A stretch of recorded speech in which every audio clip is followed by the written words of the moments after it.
Welcome back, AEIS artists. Now that we have the hard part of weaving, I think it's the hard part, done, we have warped our loom. You have tried to tie a knot. We are now going to get our colors and know how much string to use and thread our needle.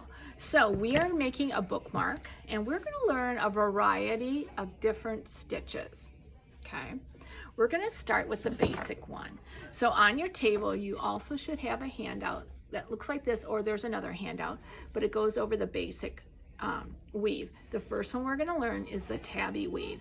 It's the one that kind of locks in your warp string and allows your weaving to come off your loom easier when the strings are locked in. So it's called the Tabby Weave, and we're going to do that first.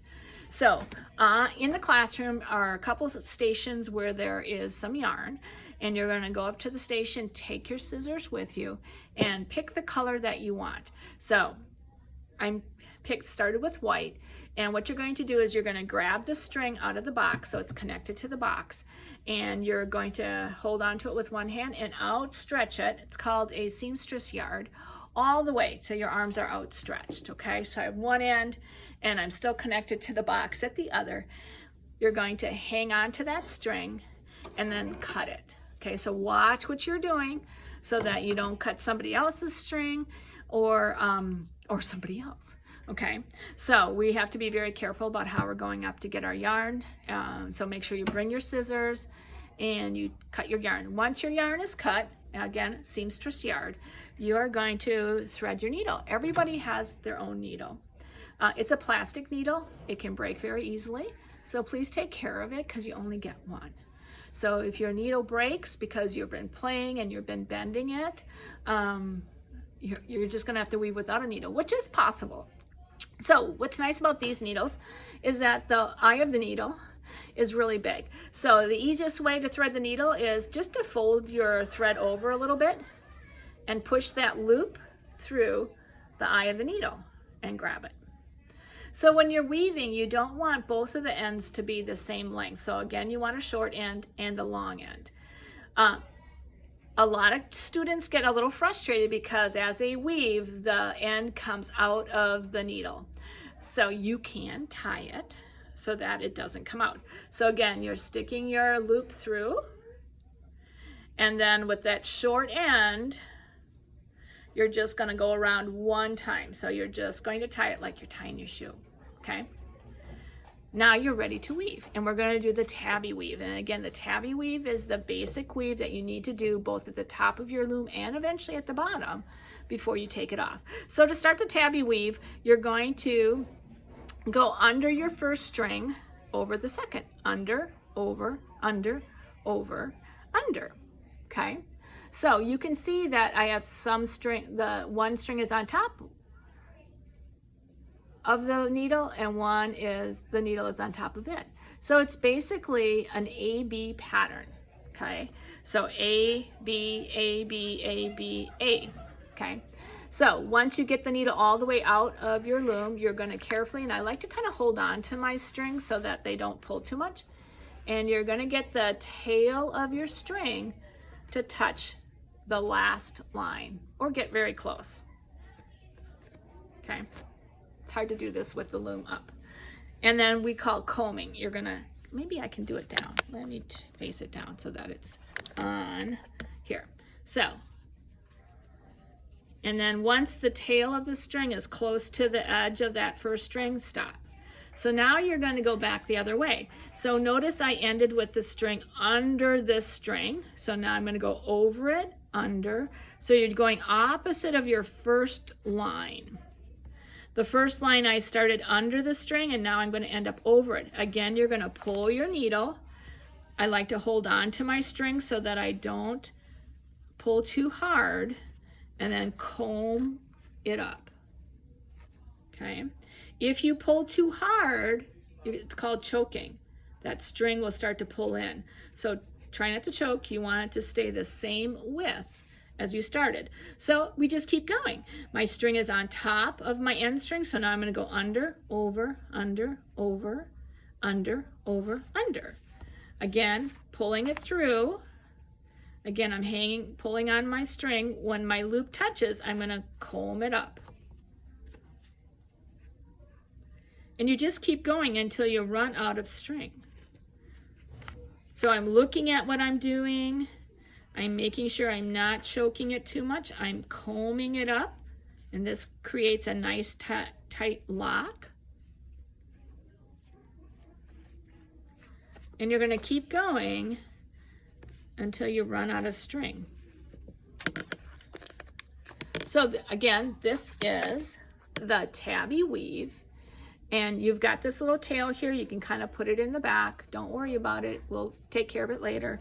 But you have to look at what you're doing. So I ended on under. So then I'm going to go over that string.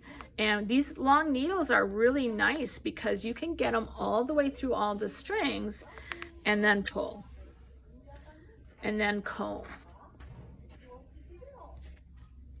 Okay. So again, I'm on top of that end string. It's on top, so I'm going to go back under.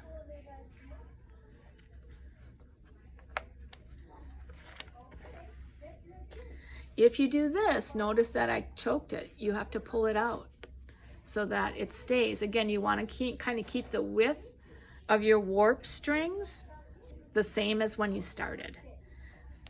So look at where you are. Now, let's say I'm not paying attention and I'm going to go under. So my string is under and I'm going to go under. So basically I'm doing the same thing as my last line. Look what happens if you lost a line. So you have to, if you ever lose a line, if it just comes right out again, it's because you didn't go opposite.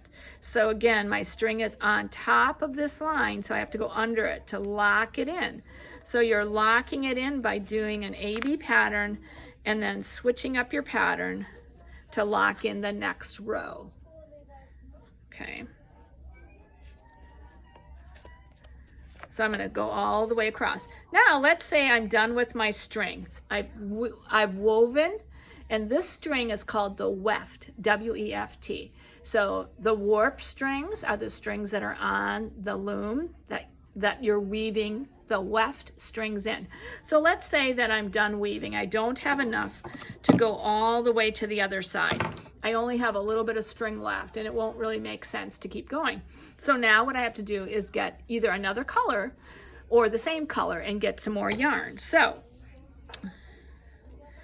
I'm going to grab, I think I'll grab yellow. I'm going to grab yellow. Again, got it on my end. I'm going to outstretch my hand, cut my yarn.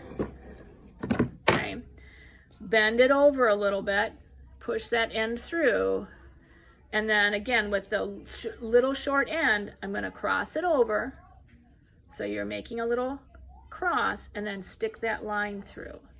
And it just helps secure the line, okay? So to go back now, okay, so now I'm going to start another color. You still do the same thing. I'm going to do the tabby one more time. My string is on top, so my new string is going to go underneath. Again, you want to lock in the previous row, even if it's a different color, and you're going to pull it until it gets right to the edge. Bring it up, comb it up, and yeah, you have these strings, and that's okay. So now with my yellow string, you can see that I'm under this end string, so when I go back, I have to go over. Again, we're doing the tabby weave. It's the very basic weave to start with.